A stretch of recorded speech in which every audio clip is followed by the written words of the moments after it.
Nakatala ang General Santos City Health Office ug kapin 200 ka kaso sa dengue sa unang bulan pa lang sa 2024.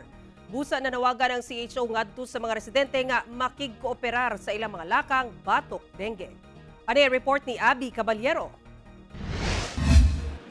Sa datos sa City Health Office General Santos as of January 8, 2024, miabot na sa 231 ka kaso sa dengue ang ilang natala sa syudad.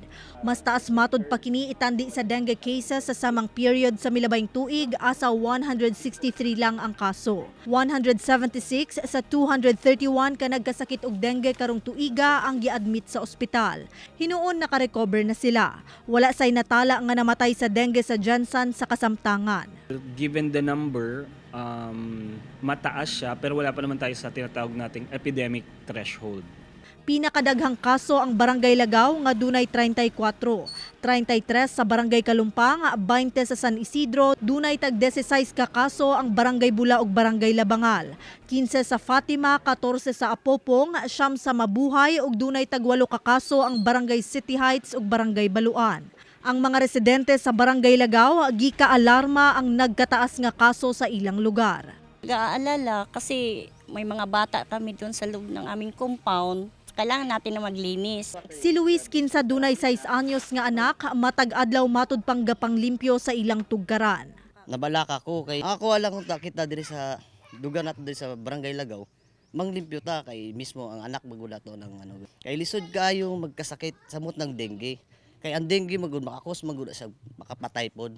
Itong mga data na binanggit natin kanina, tinitingnan namin at the micro level. Ibig sabihin sa barangay, is it mataas na ba during the past weeks or kung pwede sa purok, doon magre-recommend tayo ng fogging.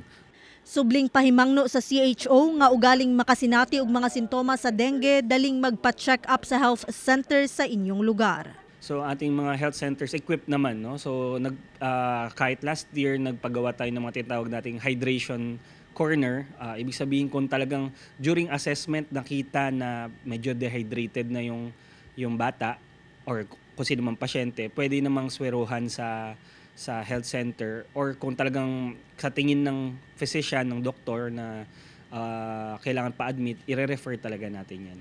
Importante matud pa ang kooperasyon sa tanan aron batukan ang problema sa dengue nga gikabalak-an pang musaka ang ihap at tungod kay ting-ulan. Busa na nawagan ang CHO nga mas pakusgan pa sa mga barangay ingon man sa matag eskwelahan ang 4 o'clock habit alang sa paguba sa mga breeding ground sa lamok nga dunay dalang dengue. Usa matud kini sa mga sustainable nga pamaagi nga pwedeng buhaton sa mga residente aron masolusyonan ang problema sa dengue sa Jensan. Kauban si Bong Vicencio sa kamera. Ako si Abby Caballero para sa One Mindanao.